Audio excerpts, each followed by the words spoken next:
অন্তর্বর্তী সরকার, জামায়াতে ইসলাম এবং গণ আন্দোলনের ছাত্র নেতৃত্ব এই তিনটি পক্ষের সঙ্গে এই মুহূর্তে কোনো বিরোধ বা বিবাদে না জড়ানোর কৌশল নিয়েছে বিএনপি। আগামী জাতীয় নির্বাচন সামনে রেখে দলটির এই কৌশল। বিএনপির নেতা নির্ধারণী নেতারা মনে করছেন যে সরকারের সঙ্গে সম্পর্ক যেমনই হোক তাদের হাতে রেখে নির্বাচনী সড়কে উঠতে হবে। এজন্য সরকারের উপর রাজনৈতিক চাপ তৈরির কৌশল বজায় থাকবে। তবে এখনই সরকারের সঙ্গে চরম বৈরিতায় যাবে না দলটি। জাতীয় দৈনিক প্রথম আলো এক প্রতিবেদনে এসব তথ্য প্রকাশ করেছে। প্রথম আলোর প্রতিবেদনে বলা হয়, জামায়াতের বেলায়ও একই কৌশলের কারণ সেই নির্বাচন। জানা গেছে, নির্বাচন প্রশ্নে সরকারের উপর চাপ তৈরির কৌশলের অংশ হিসেবে বিএনপি নতুন বছরে মাঠের কর্মসূচি শুরুর চিন্তা করছে। এর আগে তারা রাষ্ট্র সংস্কারের ৩১ দফা প্রস্তাব জনগণের দোরগোড়ায় পৌঁছাতে চায়। এই লক্ষ্যে দলটি শিগগিরই ১০টি বিভাগীয় শহরে দলীয় প্রশিক্ষণ কর্মশালা করবে। তাদের ৩১ দফা সংস্কার প্রস্তাবের মুদ্রিত পুস্তিকা সরবরাহ করবে।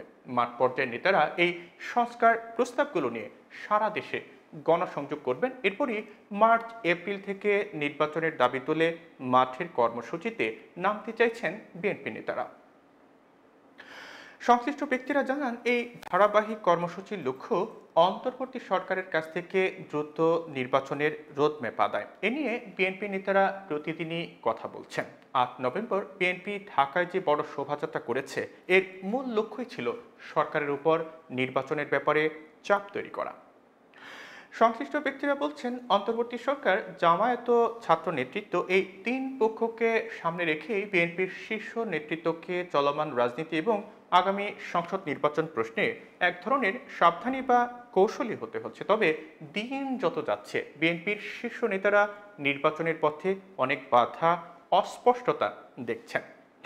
তাদের অনেকের আশঙ্কা, অন্তর্বর্তী সরকার দীর্ঘ সময় শাসন ক্ষমতায় থাকতে পারে। এক্ষেত্রে তারা গণ অভ্যুত্থানের নায়ক ছাত্র নেতাদের কারো কারো বক্তব্য এবং তৎপরতা সন্দেহের চোখে দেখছেন।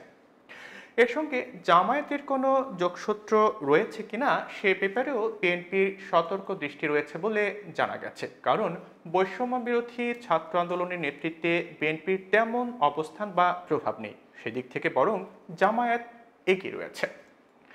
বিএনপির দায়িত্বশীল নেতারা বিষয়টির ব্যাখ্যা করে বলছেন, ৫ আগস্টের গণঅভ্যুত্থানে দেশের প্রেক্ষাপট বদলের পর তারা জামায়াতে ইসলামীর মধ্যে একটা বড় ধরনের পরিবর্তন লক্ষ্য করছেন। সেটি হলো, দলটি আর বিএনপির পেছনে না থেকে নিজেরাই ক্ষমতা প্রত্যাশী হয়ে উঠেছে এবং সেই অনুযায়ী জামায়াতের নেতারা কথা বলছেন, রাজনৈতিক কর্মসূচি পালন করছেন।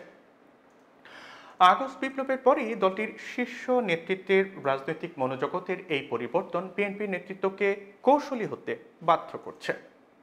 সর্বশেষ গত সোমবার বিএনপির স্থায়ী কমিটির যে বৈঠক হয়, সেখানেও জামায়াতের প্রসঙ্গ ওঠে। জামায়াত বিএনপিকে প্রতিদ্বন্দ্বী ভাবছে কিনা সেই কথাও আলোচনায় আসে। এমন প্রেক্ষাপটে জামায়াতের সঙ্গে যাতে দ্বন্দ্ব বিরোধ না বাড়ে সেদিকে সতর্ক থাকার অভিমত দেন বিএনপির একাধিক নেতা। বিশেষ করে তারা নির্বাচন ও জাতীয় ঐক্যমত্যের প্রশ্নে যাতে কোনো দূরত্ব তৈরি না হয় সেদিকে সজাগ থাকার কথা বলেন।